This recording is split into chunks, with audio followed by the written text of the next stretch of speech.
Даниэл 1-р бүлэг. Ихудагийн хаан Йохиакимийн хаан байхын 3 дахь жилд Вавилоны хаан Небухаднецар Иерусалим руу очиж улмаар үүнийг бүсэлсэн.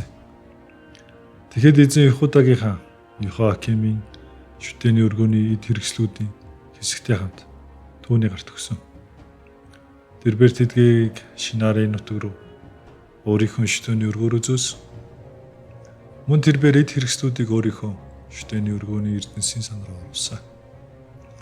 Улмаар хаан өөрийн тайгануудын захирагч Ашпахазад Израилийн хүүхдүүдээс бас хааны хөрөөдмаас бас хунтааж нараас заримыг бид нь ямар нэг согоггүй харин ч сайн тааламжтай бас бүх мэрэгэн ухаан дотор чадварлаг бас мэдлэг дотор ур чадвартай бас шинжлэх ухааны ойлголттой бас хааны ордон дотор зогсох чадамж дотор нь байдаг бас суралцахуг бас кастижуудын хэлийг зааж болох үз тийм хүүхдүүдийг авчрах ёстой хэлжээ. Улмаар хаан тэдэнд хааны зоогоос бас өөрийнхөө удаг байсан дарснаас өдөр тутмын хангалтыг оноосон. Инхүү 3 жил тэднийг тэтгсэн эцэстээ тэд хааны өмнө зогсож болохын тулд байв. Идүүгээ тэдний дунд Ихудагийн хүүхдүүдээс Даниэл, Ханания, Мишаил, Азария нар байсан. Тайгануудын хунтааж тэдэнд нэр өгсөн. Учир нь тэрбээр Даниэлд Белшацар, мөн Хананияд Шадрах, мөн Мишаилд Мишак, бас Азарияд Аведнего гэдэг нэр өглөө. Харин Даниэл өөрийгөө хааны зоогийн хуваар бас түүний уудаг байсан дарсаар бузарлахгүй юм зүрхэн дотор шийдсэн байл. Тиймээс тэрбээр өөрийгөө бузарлахгүй байх хүсэлтэй тайгануудын хунтаажаас өсөмжилжээ. Эдүүгээ шүтэн Даниэлийг тайгануудын хунтааждах таалал руу бас зөөлөн хайрлуу авчирчээ. Улмаар тайгануудын хунтааж Даниэлд та нарын хоол бас та нарын уудаг ундааг оноож өгсөн хаан эзнээсээ би яаж вэ?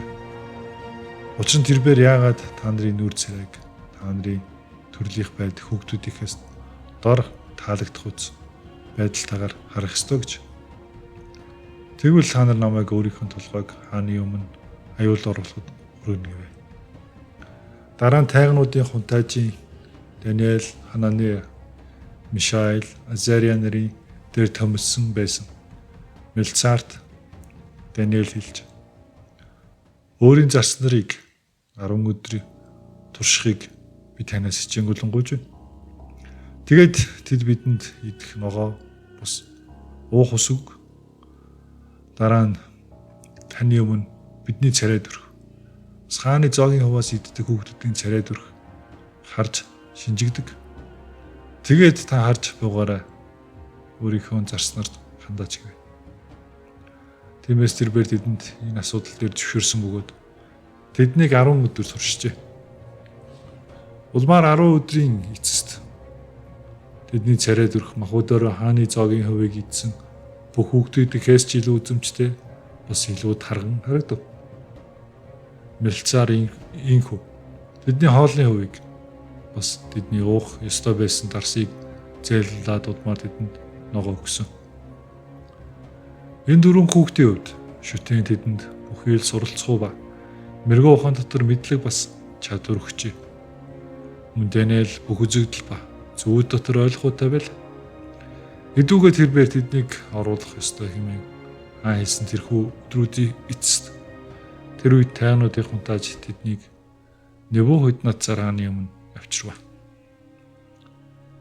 Тэгээд хаан тэдэнтэй ярилцжээ.